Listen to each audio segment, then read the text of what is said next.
할머니, 지금 당장 도망치세요.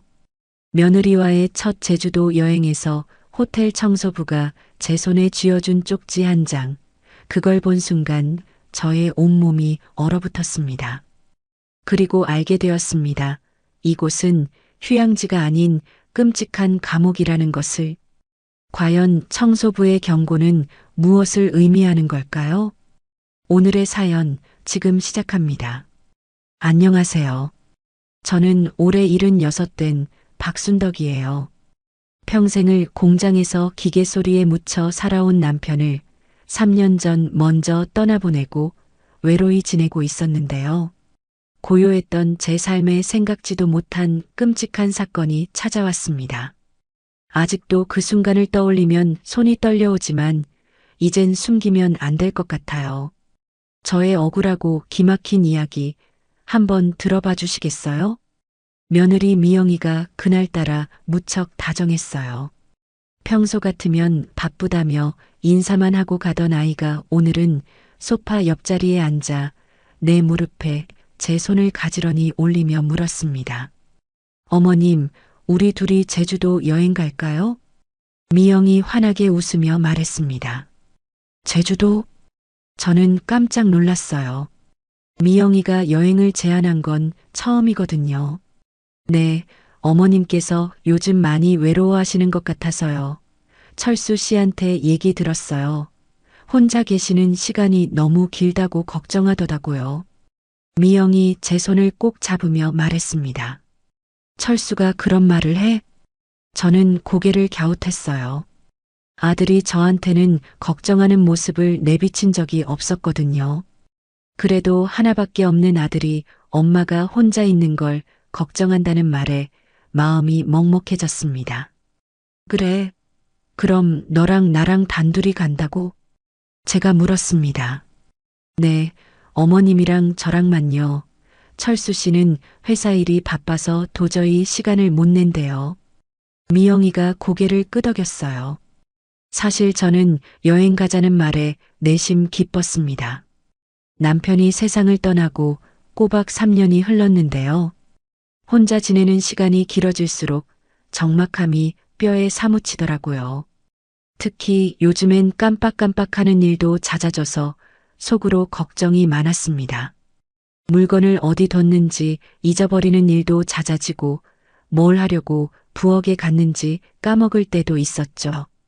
나이 들면 자연스러운 일이라고들 하지만 마음 한구석이 불안한 건 어쩔 수 없었어요.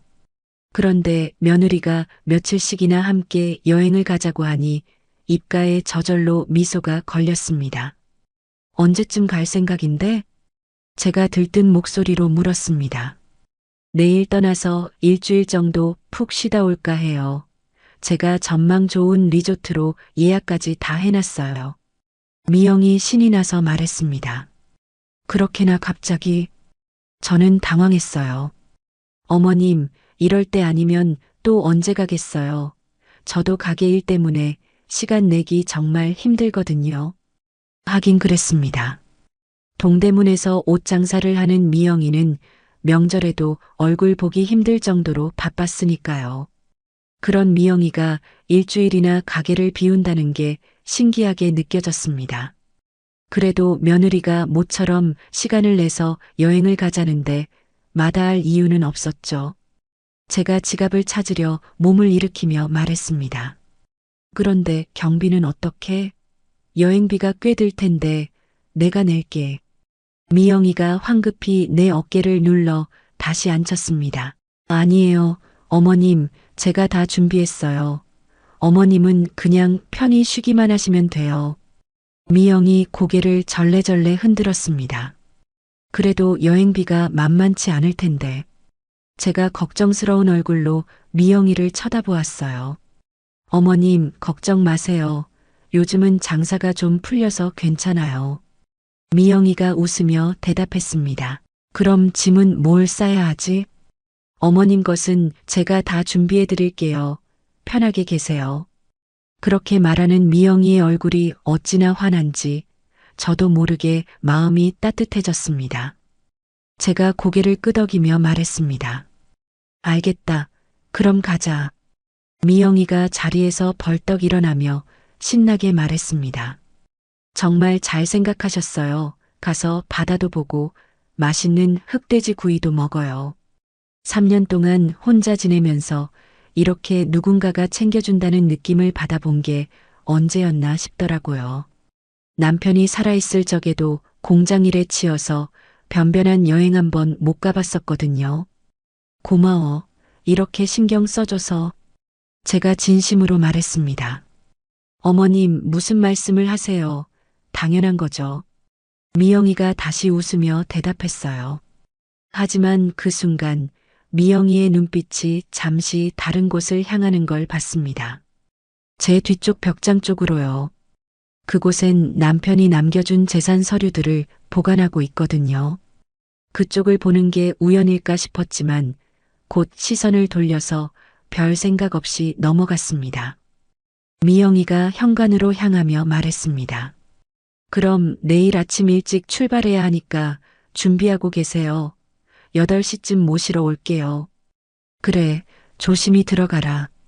오랜만에 누군가와 함께 여행을 간다니 너무나 기대가 되었습니다. 다음 날 아침 미영이는 약속했던 8시 정각에 택시를 불러 나를 데리러 왔습니다. 정말로 내 짐까지 모두 챙겨왔더라고요. 미영이는 커다란 여행 가방 2개를 낑낑거리며 택시 트렁크에 실었습니다. 미영이가 이마에 맺힌 땀을 닦으며 말했습니다. 어머님, 짐은 걱정 마세요. 제가 필요한 건 다 챙겨왔어요. 비행기 창문 너머로 푸른 제주 바다가 서서히 모습을 드러냈습니다. 공항을 나서자 후끈한 바람에 짭짤한 바다 내음이 섞여 코 속으로 들어왔죠. 남편과 살아생전 꼭 한번 와보자고 약속했던 그 바다가 드디어 눈앞에 펼쳐졌습니다. 가슴 깊은 곳에서 뜨거운 것이 울컥 올라왔어요. 미영이가 내 팔에 자기 팔을 끼우며 물었습니다. 어머님, 어떠세요? 바다가 정말 예쁘죠? 저는 가만히 고개를 끄덕였습니다. 그러게, 정말 아름답구나.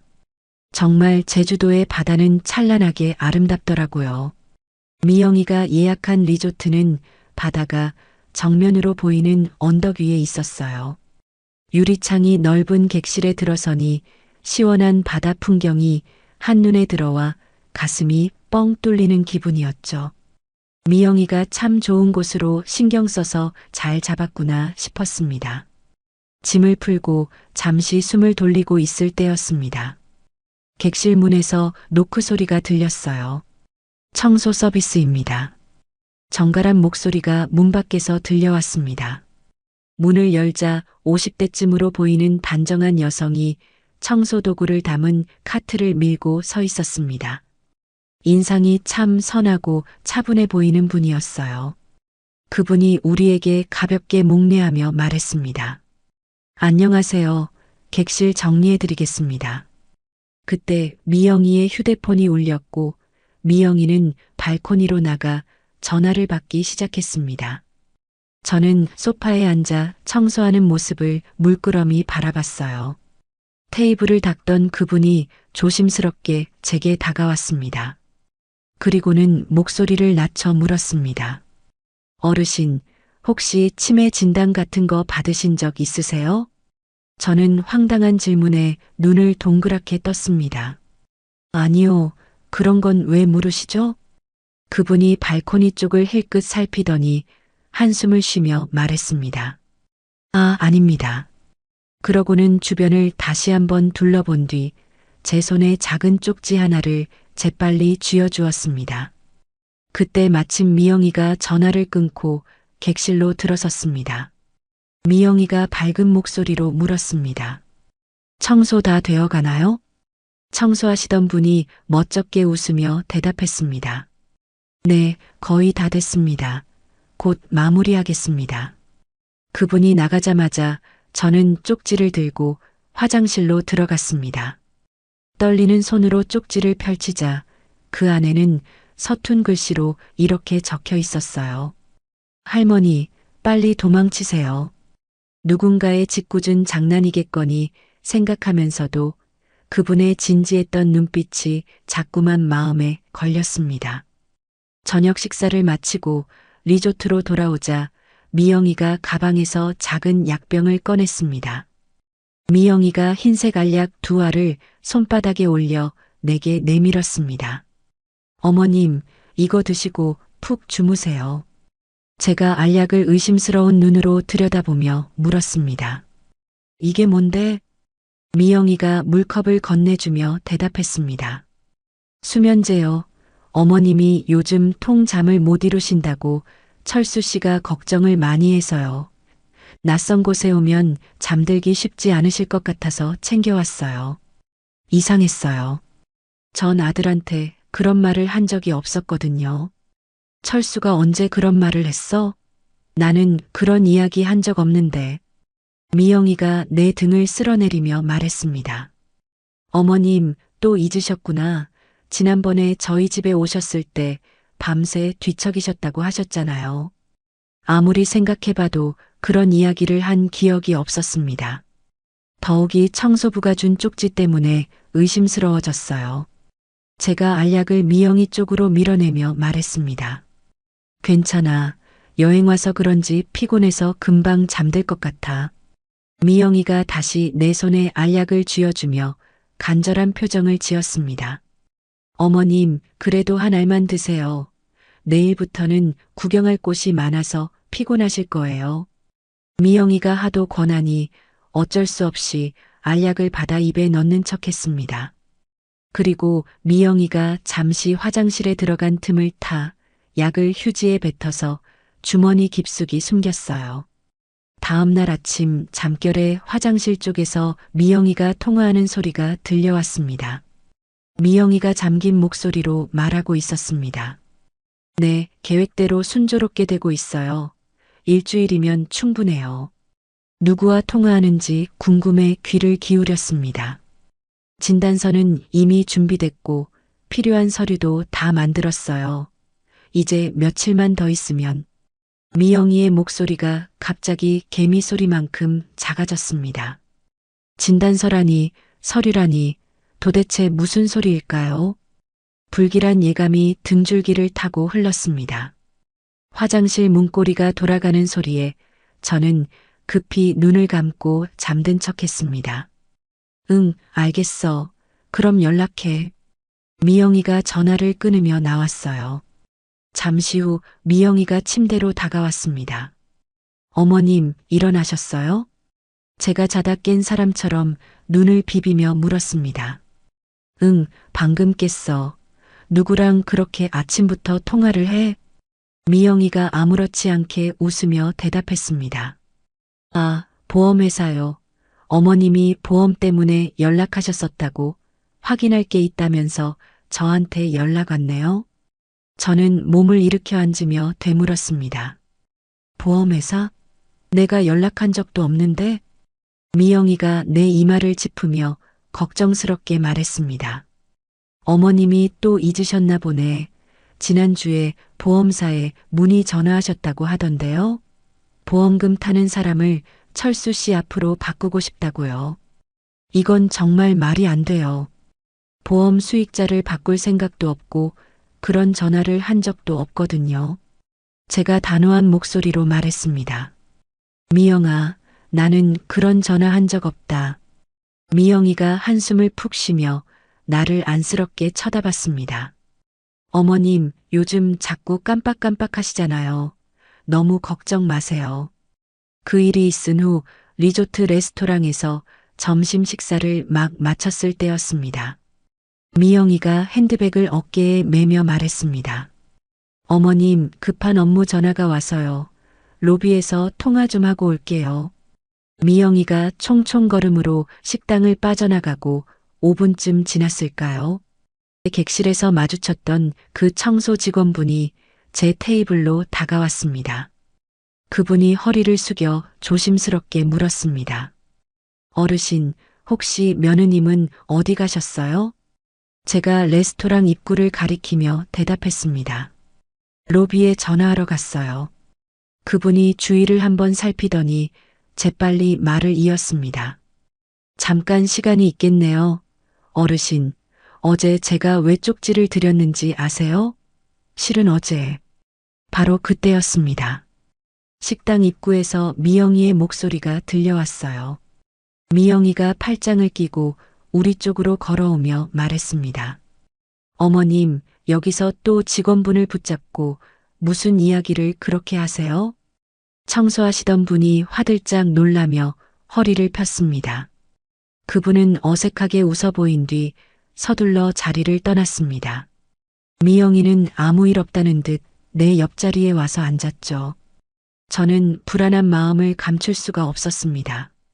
도대체 이곳에서 무슨 일이 벌어지고 있는 걸까요? 그 청소부는 저에게 어떤 말을 전해주려 한 걸까요? 그날 저녁 미영이가 차를 한 잔 타오더니 내려놓으며 조심스럽게 말을 꺼냈어요. 어머님, 우리 내일 제주시 병원에 가서 건강검진 한번 받아보시는 거 어때요? 저는 의아한 눈으로 미영이를 쳐다봤습니다. 건강검진? 갑자기 그건 왜? 미영이가 걱정스러운 표정을 지으며 대답했습니다. 이제 연세도 있으시니 정기적으로 검사를 받아보셔야죠. 여행 온 김에 시간 내서 다녀오면 좋잖아요. 낮에 있었던 일이 떠올라 선뜻 내키지가 않았습니다. 됐다. 서울 가서 받으면 돼. 미영이가 제 손을 잡으며 말했습니다. 철수 씨가 신신당부를 했어요. 어머님이 요즘 자꾸 했던 말을 또 하신다고 걱정하더라고요. 기가 막혔습니다. 내가 언제 그랬다고 자꾸 이러는 걸까요? 제가 미영이의 손을 뿌리치며 말했습니다. 내가 언제 그랬다고 그래? 미영이가 한숨을 쉬며 대답했습니다. 어머님, 보험회사 전화 얘기도 벌써 3번이나 물어보셨어요. 정말 기억 안 나세요? 순간 머릿속이 하얘졌습니다. 정말로 내가 그랬던가요? 요즘 들어 깜빡깜빡하는 일이 잦아진 건 사실이지만 이 정도는 아니었는데 말이죠. 제가 고개를 저으며 말했습니다. 아니다. 그래도 검진은 서울 가서 받을란다. 미영이가 제 어깨에 손을 얹으며 말했습니다. 어머님, 이러시면 철수 씨가 더 걱정해요. 어머님 걱정돼서 밤에 잠도 설치는 모양이더라고요. 아들 이야기가 나오니 마음이 약해졌습니다. 자식 걱정시키는 것만큼은 피하고 싶었거든요. 제가 힘없이 물었습니다. 철수가 정말 그렇게 걱정한데? 미영이가 고개를 끄덕거렸습니다. 그럼요. 어머님 혼자 계시다가 넘어지시거나 길이라도 잃으실까봐 늘 노심초사해요.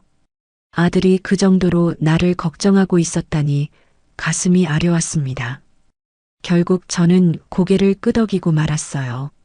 제가 마지못해 대답했습니다. 알겠다. 그럼 내일 가보자꾸나. 미영이의 얼굴에 그제야 환한 미소가 번졌습니다. 네, 어머님 정말 잘 생각하셨어요. 그날 밤 미영이는 어김없이 수면제를 들고 왔습니다. 어제보다 더 끈질기게 약을 권했어요. 미영이가 제 손에 알약을 올려주며 말했습니다. 어머님, 내일 검진 받으시려면 오늘 푹 주무셔야 컨디션이 좋아요. 이번에도 저는 약을 먹는 척하고 화장실에 가서 몰래 뱉어냈습니다. 그런데 그날 밤 이상한 일이 벌어졌어요. 새벽녘에 목이 말라 잠에서 깼는데 머리가 지끈거리고 눈앞이 빙빙 돌았습니다. 혹시 약 기운이 남아있는 건가 싶을 정도로 말이죠. 물을 마시러 거실로 나갔다가 무심코 창밖을 내다봤습니다. 시계를 보니 밤 11시가 조금 넘은 시간이었습니다. 그런데 리조트 현관 앞에서 미영이가 웬 낯선 남자와 이야기를 나누고 있는 게 아니겠어요? 어둠 속에서도 미영이가 남자에게 서류 봉투를 건네고 남자는 다른 봉투를 미영이에게 주는 모습이 똑똑히 보였습니다. 분명 미영이는 내 옆에서 자고 있었는데 대체 언제 나간 걸까요? 몇 분 뒤 미영이가 조용히 문을 열고 들어왔습니다. 저는 서둘러 침대로 돌아가 눈을 감고 누웠어요. 미영이가 내게 다가와 속삭였습니다. 어머님 주무세요? 저는 아무 대답도 하지 않았습니다. 미영이가 화장실로 들어간 사이 저는 몰래 아들에게 전화를 걸었습니다. 하지만 아들의 전화기는 계속 통화 중이었습니다. 이 깊은 밤에 누구와 저리 오래 통화를 하는 걸까요? 다음 날 아침 잠에서 깨어보니 머리맡에 뒀던 지갑이 감쪽같이 사라졌습니다. 미영아, 내 지갑 못 봤니? 침실 서랍을 샅샅이 뒤지며 묻자 거실에서 미영이의 목소리가 들려왔습니다. 어머님 지갑요? 어젯밤에 어디다 두셨는지 기억 안 나세요? 제가 다급하게 말했습니다. 분명히 서랍 안에 넣어뒀는데 없어졌어. 미영이가 안방으로 들어오며 말했습니다. 어머님, 어젯밤에도 저랑 한참 찾으셨잖아요. 새벽 내내 일어나서 지갑 없다고 온 방을 다 뒤지셨어요. 저는 어안이 벙벙했습니다. 내가 그랬다고? 미영이가 고개를 끄덕이며 대답했습니다. 네, 그러다 청소하시는 분까지 붙잡고 지갑 못 봤냐고 물어보셨잖아요. 그러면서 미영이는 프런트에 전화를 걸었습니다. 여기 객실 손님인데요. 혹시 어제 야간 근무하신 직원분께 저희 할머님이 잃어버린 물건 없냐고 물어보셨는지 좀 확인해 주시겠어요? 잠시 후 미영이가 수화기를 내려놓고 말했습니다. 직원분이 그러시는데 어젯밤에 할머님이 청소 직원분께 뭘 잃어버렸다고 하셨대요. 머리를 한 대 세게 얻어맞은 기분이었습니다. 정말로 내가 그런 행동을 하고도 기억을 못하는 걸까요? 그때 미영이가 소파 밑을 가리키며 말했습니다. 어머님, 저기 있네요. 미영이가 주워든 것은 틀림없는 내 지갑이었습니다. 저는 지갑을 소파 밑에 둔 기억이 전혀 없었습니다. 가슴속에서 불안감이 거대한 파도처럼 밀려왔어요. 어쩌면 정말로 내 기억에 문제가 생긴 건지도 모른다는 생각이 들었습니다. 병원으로 가는 내내 미영이는 내 손을 꼭 잡고 이야기했어요. 어머님, 이따가 의사 선생님 만나면 솔직하게 다 말씀드리세요. 요즘 자꾸 깜빡깜빡 하시는 거요. 하지만 저는 다른 생각이 머릿속을 맴돌았습니다. 미영아, 정말 내가 어젯밤에 지갑을 찾으러 다녔다는 게냐? 미영이가 고개를 힘차게 끄덕였습니다. 그럼요, 어머님, 새벽 2시에 갑자기 일어나셔서 온 집안을 다 뒤집어 놓으셨어요. 덕분에 저도 뜬 눈으로 밤을 새웠다니까요. 아무리 기억을 되짚어봐도 그런 기억은 없었습니다. 정말로 내가 그런 행동을 하고도 까맣게 잊어버린 걸까요? 불안한 마음에 심장이 세차게 뛰기 시작했습니다. 병원에 도착하자 미영이는 익숙하게 접수 창구로 저를 이끌었습니다. 미영이가 간호사에게 또랑또랑한 목소리로 말했습니다. 저희 어머님이 최근 들어 건망증이 부쩍 심해지셔서 검사 좀 받아보려고요. 간호사가 저를 보며 물었습니다. 어르신, 구체적으로 어떤 증상이 있으세요? 제가 입을 열기도 전에 미영이가 말을 가로챘습니다. 어머님이 같은 질문을 하루에도 몇 번씩 반복하시고요. 물건을 어디다 뒀는지 통 기억을 못하세요. 어젯밤에도 지갑을 잃어버렸다고 밤새 난리를 치셨어요. 간호사가 제 얼굴을 힐끗 보더니 차트에 무언가를 빠르게 적어 내려갔습니다. 진료실로 들어가자 인상 좋게 생긴 50대 남자 의사가 우리를 맞았습니다. 의사가 차트를 넘기며 말했습니다. 김옥순 어르신이시군요. 며느님께서 걱정이 많으신가 봅니다. 미영이가 기다렸다는 듯이 대답했습니다. 네, 선생님, 저희 어머님이 요즘 약속도 깜빡깜빡 잘 잊어버리셔서요. 약속을 잊어버린 적은 없는데요. 황당해서 미영이를 쳐다봤지만 미영이는 의사만 쳐다보고 있었어요. 의사가 저를 보며 물었습니다. 어르신, 오늘이 며칠인지 기억나세요? 제가 또렷하게 대답했습니다. 그럼요. 6월 15일이지요. 의사가 고개를 끄덕이며 다음 질문을 던졌습니다. 좋습니다. 그럼 100에서 7을 빼면 얼마일까요? 저는 막힘없이 대답했어요. 93이죠. 거기서 또 7을 빼면 86, 그 다음은 79, 72. 의사가 손을 들어 내 말을 막았습니다. 아주 정확하시네요. 의사가 차트를 뒤적이더니 미간을 찌푸렸습니다. 그런데 며느님께서 미리 보내주신 자료를 보니 좀 우려되는 부분이 있네요. 미리 보내준 자료라니요? 미영이가 언제 자료를 보냈다는 건가요? 제가 물었어요. 의사가 서류를 보며 설명했습니다. 며느님께서 어머님의 최근 행동 패턴을 정리해서 보내주셨어요.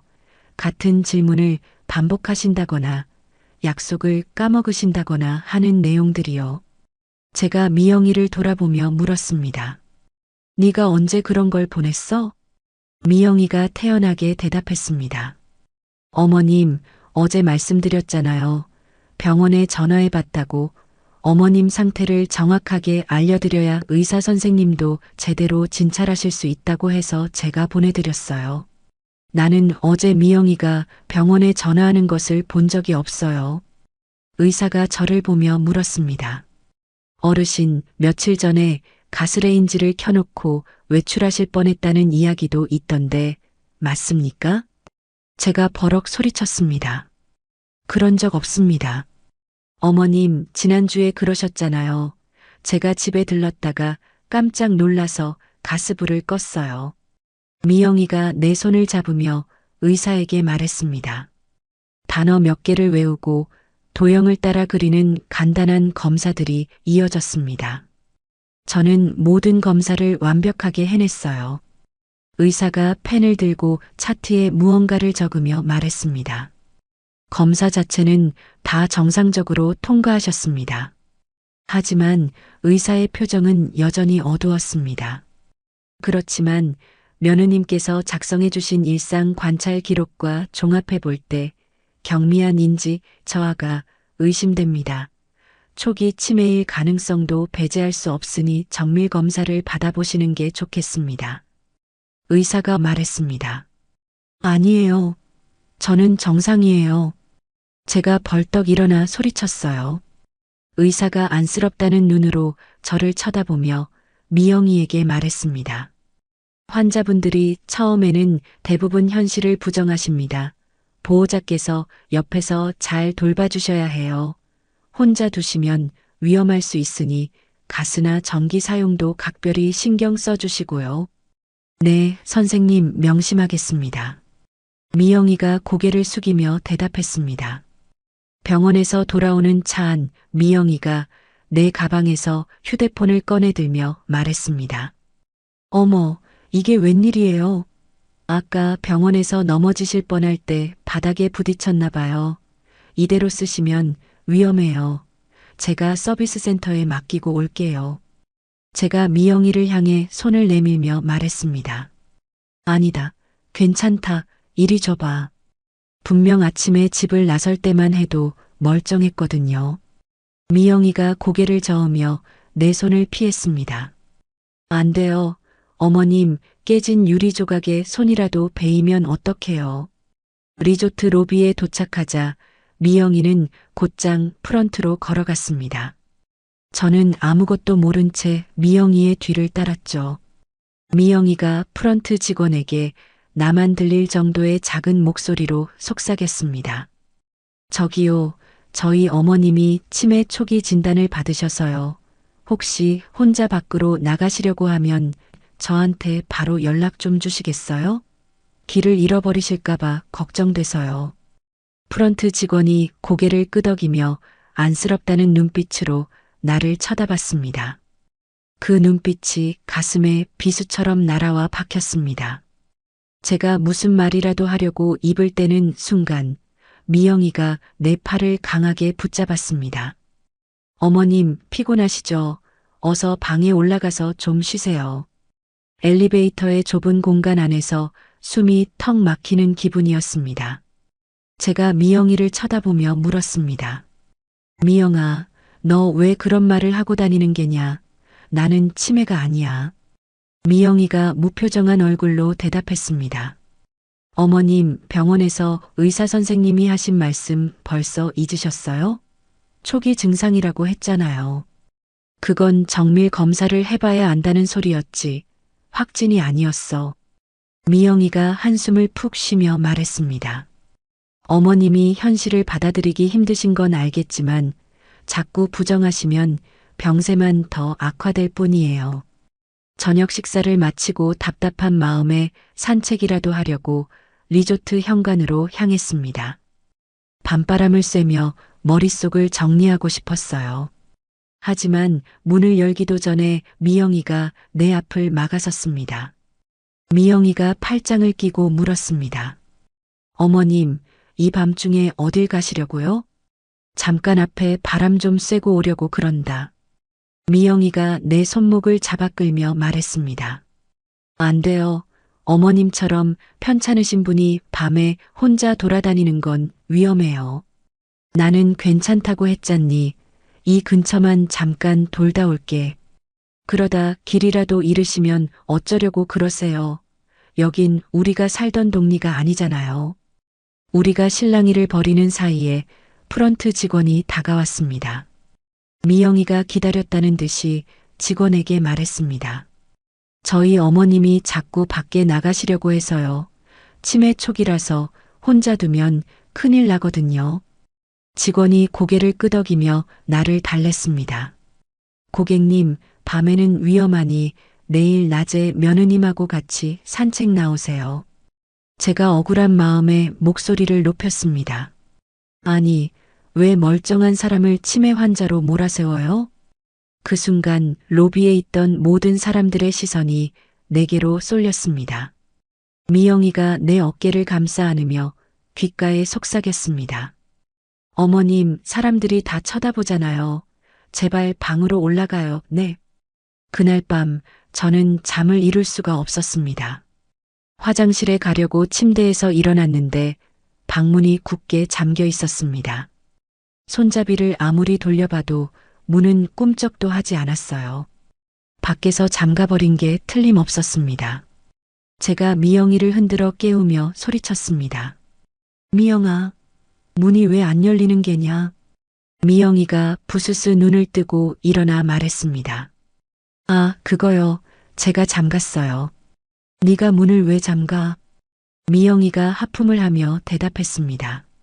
어머님이 밤에 저도 모르게 밖으로 나가실까 봐요. 의사 선생님이 밤에 배회하는 증상이 생길 수 있다고 주의하라고 하셨어요. 미영이가 열쇠로 문을 열어주며 덧붙였습니다. 어머님 안전을 위한 거니까 너무 노여워 마세요. 화장실에서 나온 저는 침대에 걸터 앉아 미영이를 쳐다봤습니다. 미영아, 이건 감금이나 마찬가지야. 당장 그만두지 못해?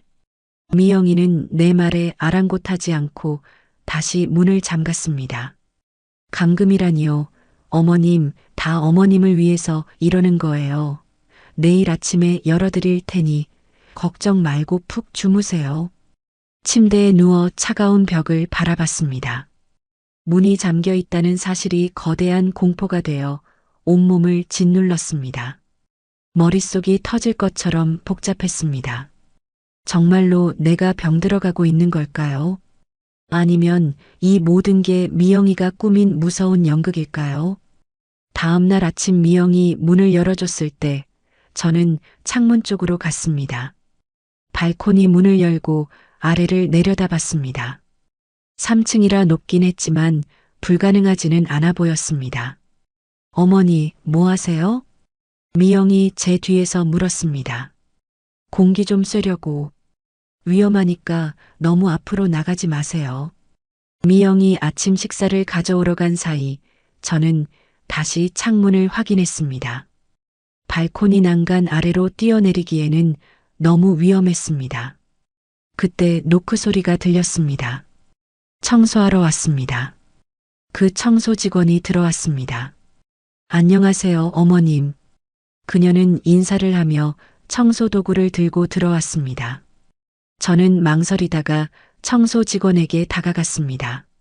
아가씨, 이름이 뭐예요? 부탁이 하나 있어요.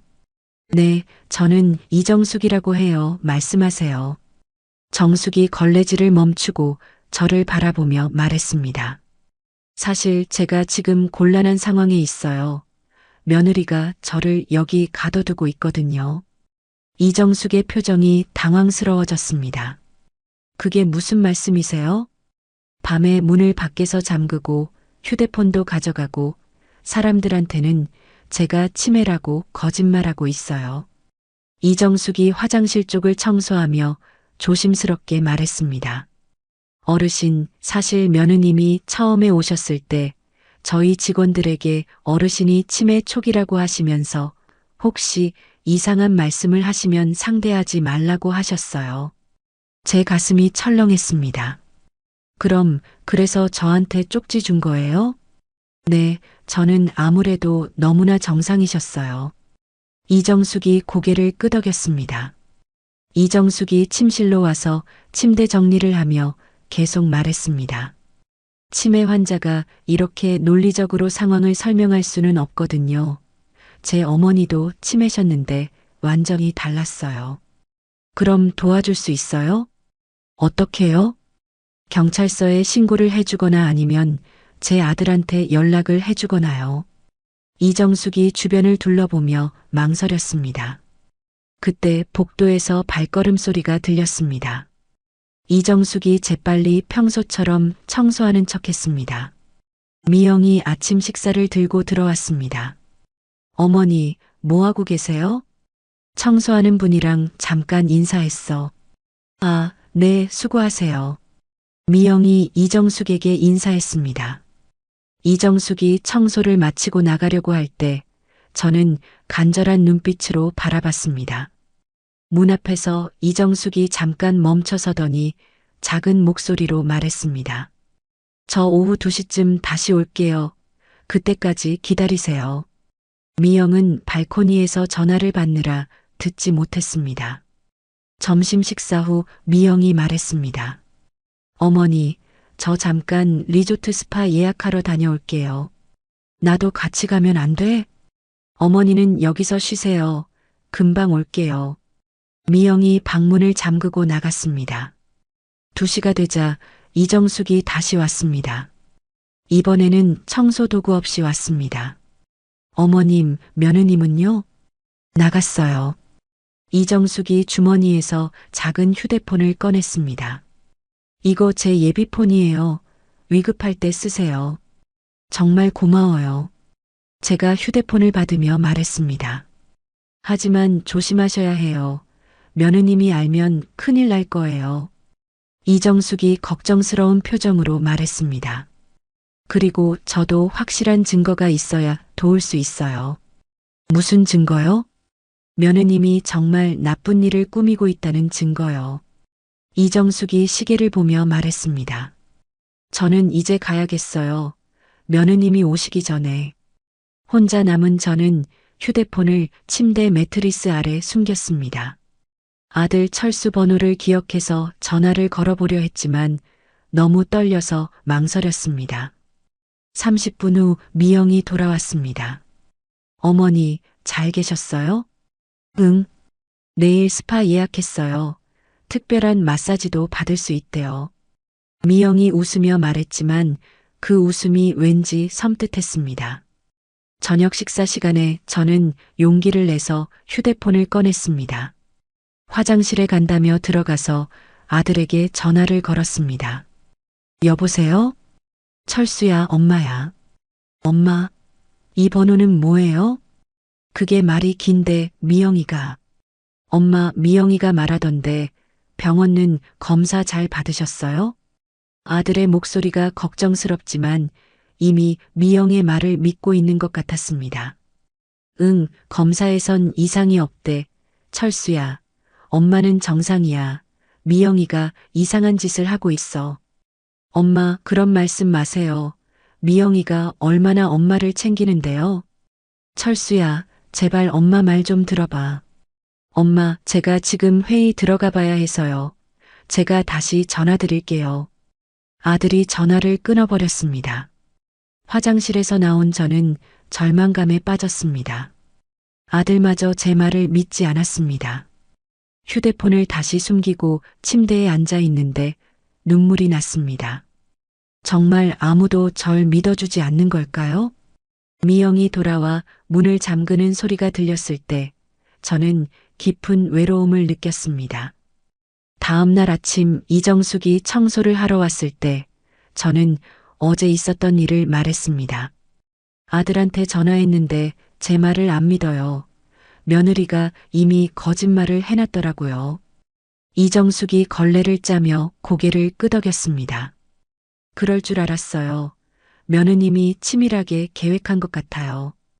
그럼 정말 어떻게 해야 하죠? 확실한 증거가 있어야 해요. 이정숙이 주변을 살피더니 작은 목소리로 말했습니다. 제가 야간 청소 시간을 이용해서 며느님이 누구와 만나는지 확인해 볼게요. 야간 청소요? 네, 저는 아르바이트로 밤에도 일해요. 로비나 복도 청소하거든요. 이정숙이 설명했습니다. 며느님이 밤에 누군가와 만난다면 분명 수상한 일일 거예요. 미영이 점심을 사러 나간 사이 이정숙이 다시 왔습니다. 어머님, 어젯밤에 며느님 봤어요. 어디서요? 로비에서 모르는 남자분과 얘기하더라고요. 아주 심각하게요. 이정숙의 말에 제 가슴이 뛰기 시작했습니다. 어떤 남자요? 40대 정도 되어 보이는 양복 입은 남자요. 처음 보는 사람이에요. 그 사람들이 뭐라고 했는지 들었어요? 너무 멀어서 잘 안 들렸어요. 하지만 뭔가 중요한 얘기를 하는 것 같았어요. 이정숙이 시계를 보며 말했습니다. 오늘 밤에 다시 확인해 볼게요. 만약 또 만난다면 가까이에서 들어보겠어요. 너무 위험하지 않을까요? 괜찮아요. 청소하는 척하면 돼요. 그날 밤 미영은 평소보다 일찍 잠자리에 들었습니다. 하지만 11시쯤 되자 조용히 일어나서 옷을 갈아입었습니다. 저는 잠든 척하며 미영의 행동을 지켜봤습니다. 미영이 방문을 조용히 열고 나가는 소리가 들렸습니다. 문을 잠그지 않고 나간 걸 보니 금방 돌아올 생각인 것 같았습니다. 30분 후 이정숙이 조용히 방문을 열고 들어왔습니다. 어떻게 됐어요? 제가 조심스럽게 물었어요. 며느님이 그 남자와 야외 테라스에서 만나고 있어요. 이정숙이 흥분한 목소리로 말했습니다. 저는 테라스 근처에서 청소하면서 들었는데 정말 충격적인 얘기를 하더라고요. 이정숙이 주머니에서 휴대폰을 꺼냈습니다. 녹음했어요. 정말요? 네, 들어보세요. 이정숙이 재생 버튼을 누르자 조금 뭉개진 목소리가 들렸습니다. 남자 목소리가 들렸습니다. 서류 준비 다 됐어요. 치매 진단서도 백업용으로 하나 더 만들었고 요양원 입소 계약서도 완성됐어요. 그 다음 미영의 목소리였습니다. 정말 법적으로 문제 없나요? 나중에 걸리면 어떻게 해요? 걱정 마세요. 이런 일이 한두 번이 아니거든요. 노인분들은 항상 이런 식으로 처리돼요. 제 손이 벌벌 떨렸습니다. 정말 미영이 저를 요양원에 보내려고 계획하고 있었던 겁니다. 정숙 씨, 이 녹음 파일 복사할 수 있어요? 네, 이미 제 이메일로도 보내놨어요. 이정숙이 안심시키듯 말했습니다. 그때 복도에서 발걸음 소리가 들렸습니다. 이정숙이 재빨리 휴대폰을 치우고 청소 도구를 들었습니다. 빨리 잠든 척 하세요. 저는 급히 침대에 누워 눈을 감았습니다. 다음 날 아침 저는 이정숙이 준 휴대폰으로 다시 아들에게 전화를 걸어봤습니다. 철수야, 어제 엄마가 한 말 기억나? 엄마, 또 그런 얘기 하려고요? 미영이 말로는 요즘 더 같은 말을 반복한다고 하던데. 철수야, 엄마가 증거를 가지고 있어. 미영이가 나쁜 사람과 짜고 엄마를 요양원에 보내려고 해. 엄마, 그만하세요. 미영이가 엄마를 요양원에 보낼 이유가 뭐 있어요? 아들의 목소리가 짜증스러워 보였습니다. 미영이가 얼마나 엄마를 생각해서 제주도까지 모시고 간 건데요. 철수야, 제발 한 번만 믿어봐. 엄마가 거짓말할 이유가 뭐가 있겠어? 엄마 병원에서 검사 결과 나오면 그때 얘기해요. 지금은 푹 쉬세요. 또 전화가 끊어졌습니다. 점심시간에 이정숙이 와서 말했습니다. 어머님, 아드님이 안 믿으시면 경찰에 직접 신고하는 게 어때요? 경찰이 믿을까요? 며느리는 저를 치매 환자라고 했는데. 녹음 파일이 있잖아요. 이건 확실한 증거예요. 이정숙이 용기를 북돋워 주었습니다. 내일 기회가 되면 경찰서에 같이 가요. 그날 저녁 미영이 말했습니다. 어머니, 내일 특별한 마사지 받으러 가요. 아주 좋은 곳이래요. 미영의 웃는 얼굴을 보니 소름이 끼쳤습니다. 분명 뭔가 계획하고 있는 것 같았습니다. 다음 날 아침 미영이 샤워를 하러 욕실에 들어갔습니다. 물소리가 들리자 저는 재빨리 미영의 가방 쪽으로 갔습니다. 가방 지퍼를 열고 안을 들여다보는데 손이 떨렸습니다. 여러 서류들이 파일 봉투에 정리되어 있었습니다. 첫 번째 서류를 꺼내보니 요양원 입소 계약서였습니다. 계약자 이름에 제 이름이 적혀 있고 서명까지 되어 있었습니다. 분명히 제가 쓴 적이 없는 서명인데 완벽하게 제 글씨와 똑같았습니다. 이게 뭐지? 혼잣말을 하며 다른 서류들을 확인했습니다. 재산 위임장도 있었습니다. 제 모든 재산을 미영에게 위임한다는 내용이었습니다. 이것도 제 서명이 되어 있었지만 제가 쓴 게 아니었습니다. 그 다음 나온 건 치매 진단서였습니다. 중증도 치매로 판정되어 일상생활이 불가능하다는 내용이었습니다. 이런 미친. 제가 중얼거리는데 욕실에서 물소리가 멈췄습니다. 급히 다른 서류들을 확인했습니다. 생명보험 수익자 변경 신청서까지 있었습니다. 수익자가 아들 철수에서 미영으로 바뀌어 있었습니다. 욕실 문이 열리는 소리가 들렸습니다. 어머니, 뭐 하세요? 미영의 목소리에 저는 깜짝 놀라 서류를 급히 가방에 넣었습니다. 아, 그냥 화장지 찾으려고. 화장지는 욕실에 있잖아요. 미영이 수상하다는 듯 저를 바라봤습니다. 그런데 미영아, 너 지금 뭘 하려는 거야? 저는 참을 수 없어서 물었습니다. 무슨 말씀이세요? 내 이름으로 된 서류들 말이야. 요양원 계약서며 재산 위임장이며. 미영의 얼굴이 순간 굳어졌어요. 어머니가 뭘 보신 거예요? 내가 언제 그런 서류에 서명했어? 내가 언제 요양원에 들어간다고 했어? 제 목소리가 높아졌습니다. 어머니, 진정하세요. 그건 만약을 대비한 서류예요. 미영이 수건으로 머리를 닦으며 태연하게 말했습니다. 만약을 대비해서 내 서명을 위조한 거야? 미영이 수건을 내려놓고 저를 똑바로 바라봤습니다. 위조라니요. 어머니가 직접 서명하셨잖아요. 언제 내가 서명했어? 병원에서 서명하실 때 여러 서류가 있었잖아요. 그 중에 일부였어요. 미영의 목소리가 차가워졌습니다. 거짓말하지 마. 나는 그런 서류 본 적 없어. 어머니 기억력이 많이 나빠지셔서 기억 못 하시는 거예요. 미영이 옷을 입으며 말했습니다. 의사 선생님도 그러시더라고요. 최근 일을 기억 못 하신다고. 나는 멀쩡해. 치매가 아니라고 몇 번을 말해. 그때 미영의 휴대폰이 울렸습니다. 미영이 전화를 받으며 발코니로 나갔습니다. 네, 잘 됐어요. 오늘 오후에 시작하죠. 네, 서류는 다 준비됐고요. 걱정하지 마세요. 아무도 의심하지 않을 거예요. 미영이 전화를 끊고 들어오자 저는 물었습니다. 누구랑 통화했어? 마사지 선생님이요. 오늘 오후 예약 확인하는 거였어요. 미영이 거짓말하는 게 분명했습니다. 미영아, 너 정말 나를 요양원에 보내려고 하는 거구나. 미영이 립스틱을 바르며 거울을 보고 말했습니다. 어머니, 요양원이 나쁜 곳이 아니에요. 전문적인 치료를 받을 수 있고요. 나는 치료받을 이유가 없어. 어머니가 그렇게 생각하시는 거죠.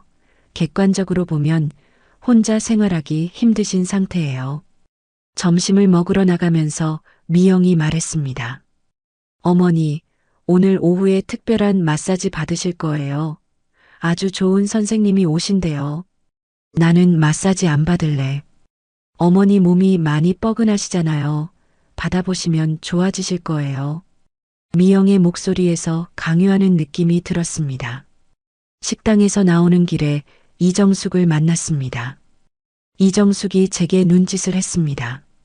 미영이 화장실에 간 사이 이정숙이 다가와 속삭였습니다. 어머님, 오늘 조심하세요. 뭔가 일이 일어날 것 같아요. 왜요? 아까 며느리분이 프론트에서 VIP 마사지룸 예약하는 걸 봤거든요. 이정숙의 말에 제 가슴이 철렁했습니다.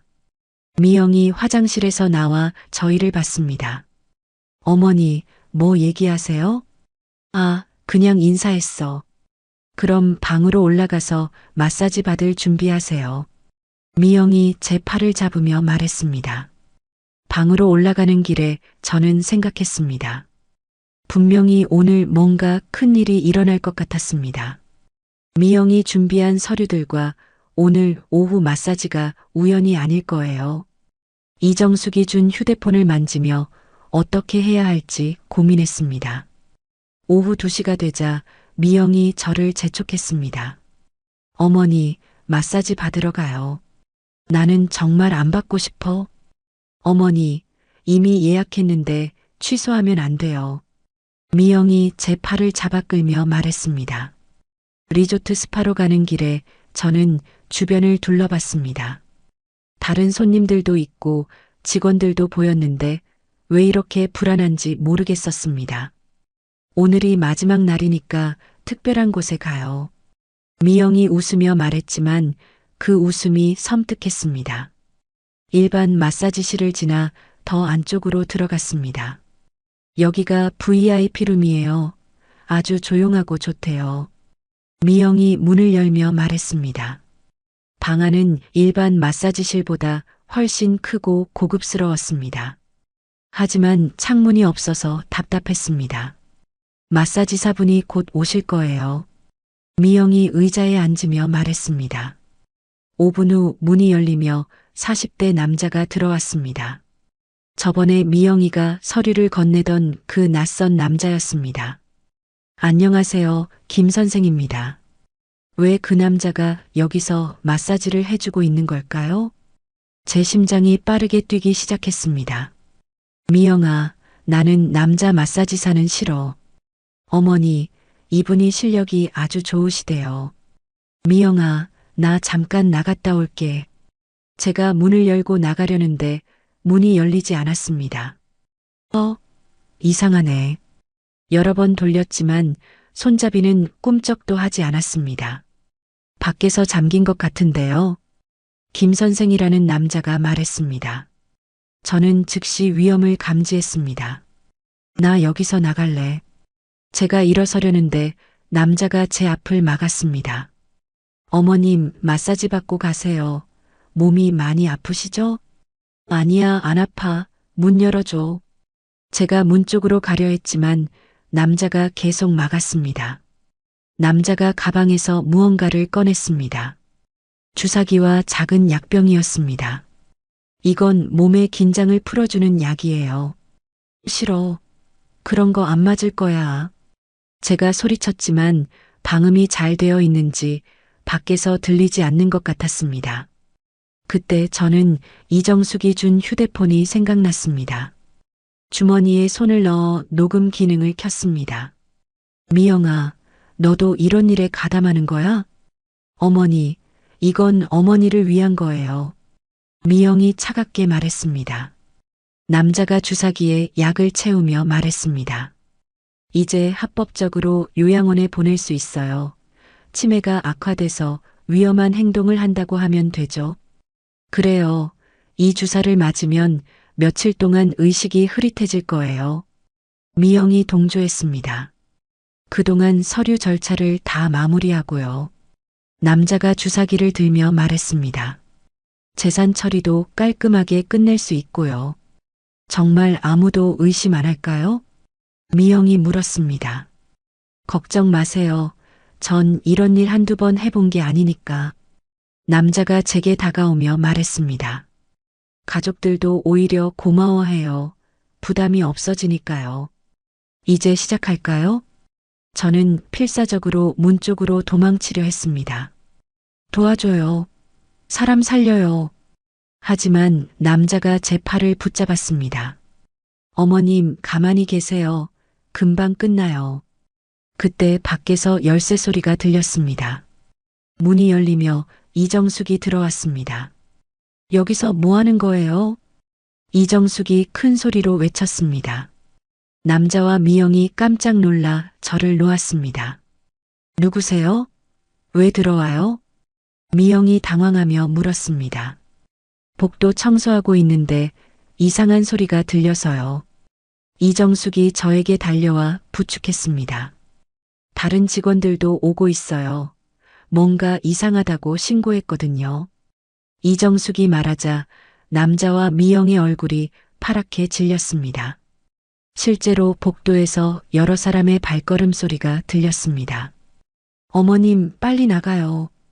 이정숙이 제 손을 잡고 문 밖으로 나갔습니다. 복도에서 리조트 보안 요원들이 달려왔습니다. 무슨 일이에요? 저분들이 어르신을 위협하고 있었어요. 이정숙이 손가락으로 VIP룸을 가리켰습니다. 남자와 미영이 방에서 나와 도망치려 했지만 이미 늦었습니다. 보안 요원들이 이들을 막았습니다. 저는 이정숙의 도움으로 가까스로 위험에서 벗어날 수 있었습니다. 하지만 아직 끝난 게 아니었습니다. 휴대폰 속 녹음 파일이 결정적인 증거가 될 거였습니다.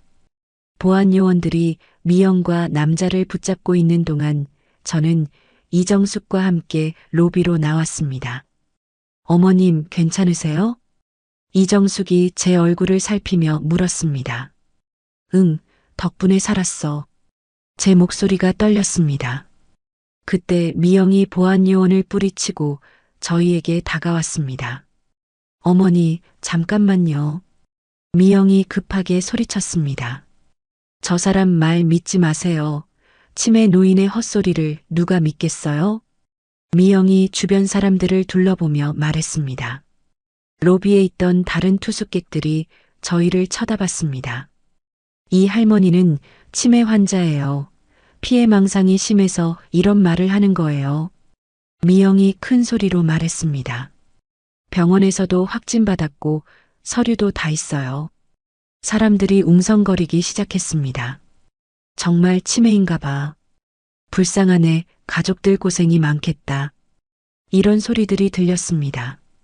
저는 주머니에서 휴대폰을 꺼냈습니다. 아니야. 내가 증거가 있어.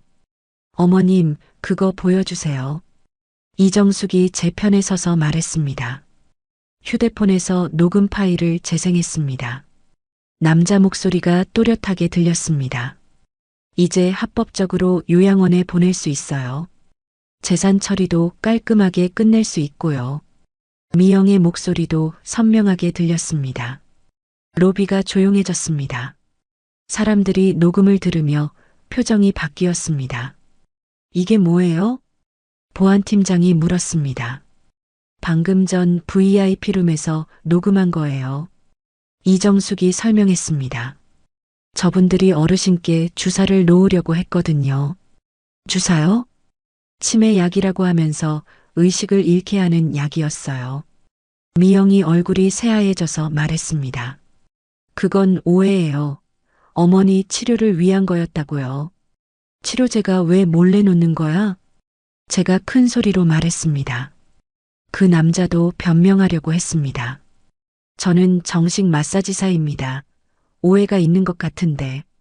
마사지사가 왜 주사기를 가지고 있어? 이정숙이 따져 물었습니다.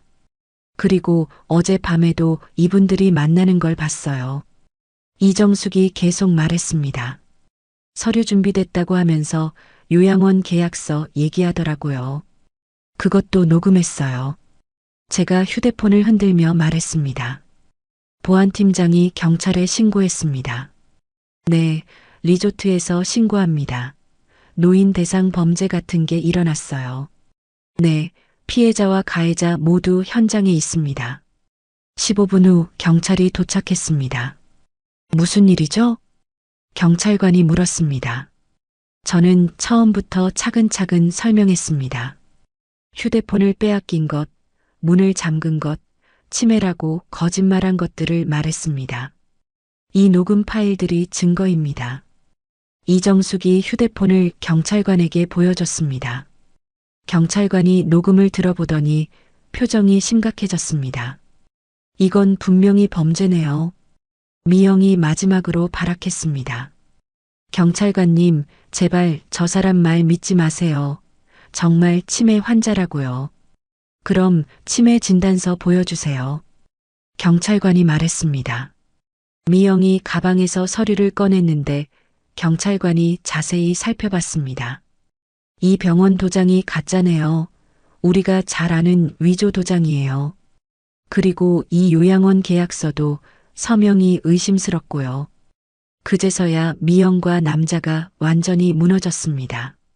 체포하겠습니다. 경찰관이 수갑을 꺼내며 말했습니다. 사기, 감금, 문서 위조 혐의로 긴급 체포합니다.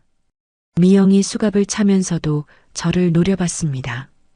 어머니, 후회하실 거예요. 이제 누가 돌봐드릴 건데요? 나는 혼자서도 잘 살 수 있어. 저는 당당하게 대답했습니다. 이정숙이 제 손을 꼭 잡았습니다. 어머님, 정말 다행이에요. 고마워. 정수가, 너 아니었으면 큰일 날 뻔했어. 경찰차가 떠나는 걸 보며 저는 안도의 한숨을 쉬었습니다. 드디어 이 모든 악몽이 끝난 것 같았습니다. 하지만 아직 아들에게 진실을 알려야 했습니다. 경찰서에서 조사를 받은 후 저는 이정숙과 함께 리조트로 돌아왔습니다. 어머님, 이제 아드님께 연락드려야죠.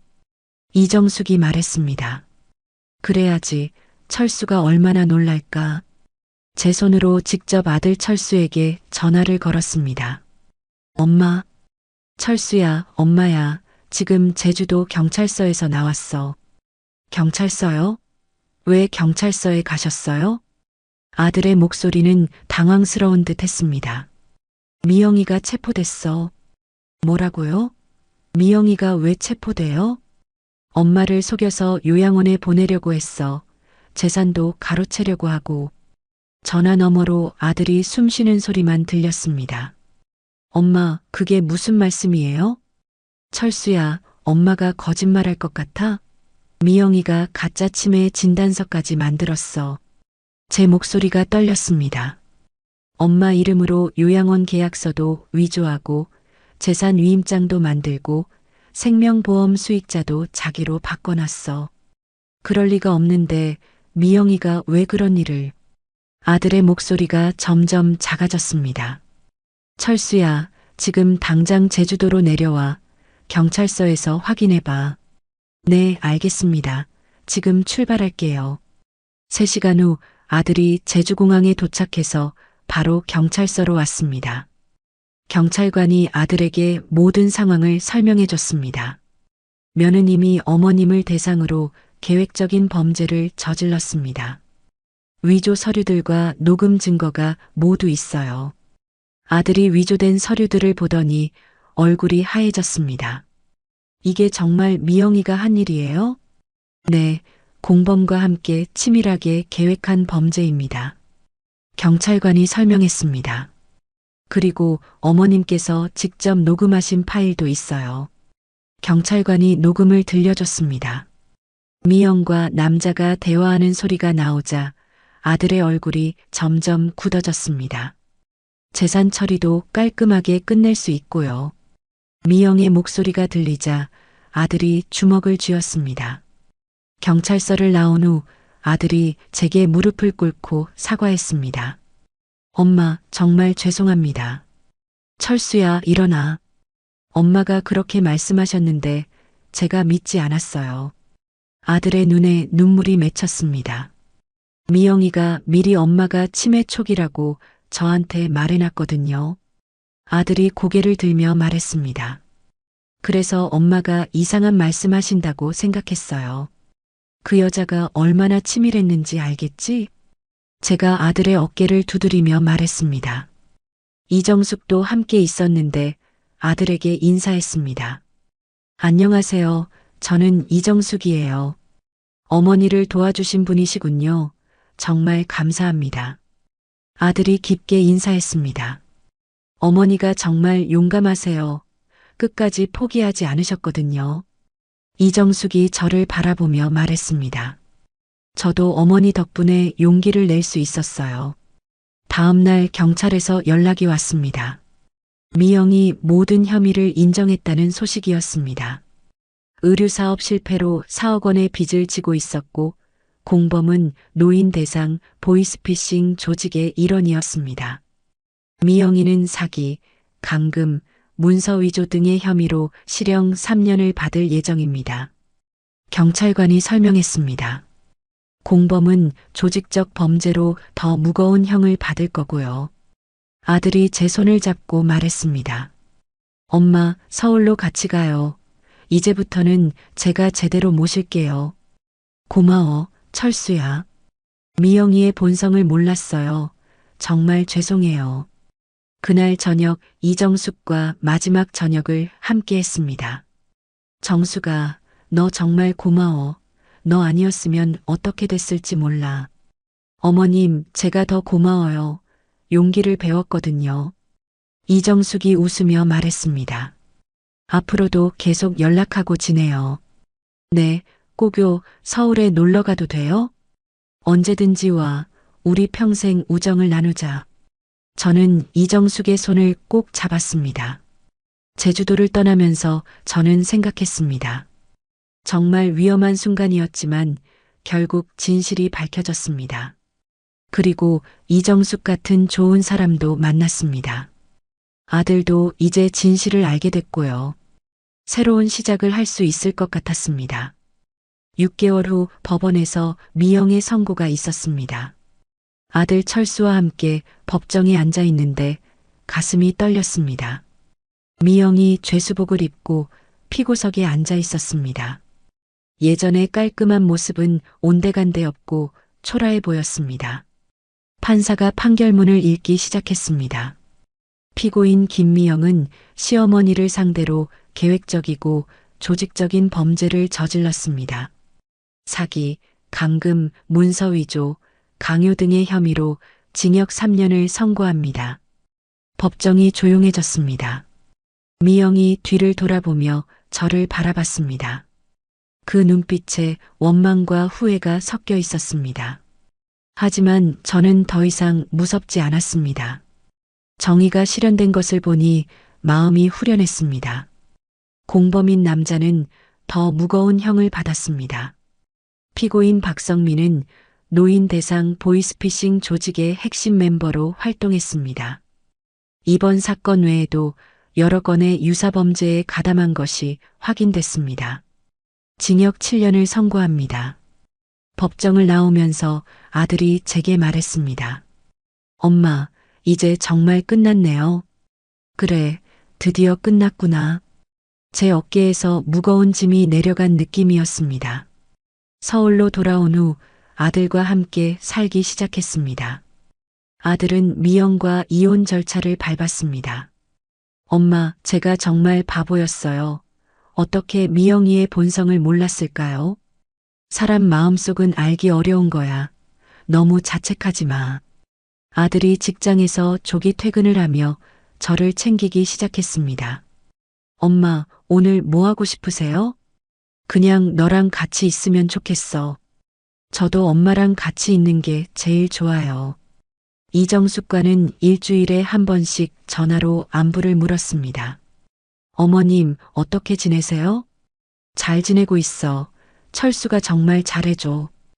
다행이에요. 저도 어머님 생각 많이 해요. 나도 정숙이 생각 많이 하고 있어. 한 달에 한 번씩 이정숙이 서울로 올라왔습니다. 함께 시장도 보고 맛있는 음식도 먹었습니다. 어머님 정말 많이 좋아지셨어요. 너 덕분이야. 네가 없었으면 어떻게 됐을지 몰라. 어머님이 용감하셨으니까 가능한 일이었어요. 어느 날 아들이 제안했습니다. 엄마, 제주도 다시 가보시는 게 어때요? 거기 가서 뭐 해? 좋은 추억으로 바꿔보세요. 이정숙 이모님도 만나고요. 아들의 제안이 나쁘지 않았습니다. 3개월 후 아들과 함께 제주도를 다시 방문했습니다. 같은 리조트에 묵었지만 이번에는 전혀 다른 기분이었습니다. 이정숙이 저희를 공항에서 마중 나왔습니다. 어머님, 정수가. 저희는 서로 껴안고 기뻐했습니다. 그날 밤 바닷가를 걸으며 이야기했습니다. 정수가, 그때 네가 도와주지 않았으면 정말 큰일 날 뻔했어. 어머님이 끝까지 포기하지 않으셔서 가능했어요. 나도 그때는 정말 무서웠어. 하지만 포기할 수는 없었지. 집으로 돌아가는 비행기에서 아들이 말했습니다. 엄마, 이번 일을 통해서 저도 많이 배웠어요. 뭘 배웠는데? 가족이라고 해서 무조건 믿으면 안 된다는 것, 그리고 진짜 도움의 손길을 알아보는 게 중요하다는 거요. 아들의 말에 고개를 끄덕였습니다. 창밖으로 제주도가 작아져가는 걸 보며 저는 생각했습니다. 그때의 두려웠던 제주도 여행이 이제는 제 인생의 전환점이 되었더라고요. 이번 일을 통해 나이가 들어도 포기하면 안 된다는 걸 배웠습니다. 끝까지 정신을 차리고 있어야 한다는 것도 알게 됐습니다. 그리고 세상에는 미영 같은 나쁜 사람도 있지만 이정숙 같은 좋은 사람들도 많다는 걸 깨달았습니다. 진짜 도움의 손길을 알아보는 것이 얼마나 중요한지도 느꼈습니다. 이제 저는 제 경험을 통해 다른 분들에게 희망을 전하고 있습니다. 나이가 들어도 당당하게 살 수 있다는 메시지를 전하고 있습니다. 밤하늘의 별을 보며 저는 조용히 미소를 지었습니다. 인생은 언제든 새로운 시작이 가능하다는 걸 이제 압니다. 이제 더 이상 두렵지 않았습니다. 나이가 들어도 정신만 차리고 있으면 이겨낼 수 있다는 걸 알게 됐습니다. 저의 용기 있는 이야기가 여러분께 힘이 되었기를 바랍니다. 나이가 들어도 포기하지 않는 마음, 그리고 진짜 도움의 손길을 알아보는 지혜가 우리 모두에게 필요합니다. 이야기를 끝까지 들어주신 분이 계시다면 잘 들었다고 댓글 하나만 남겨주세요. 감사합니다.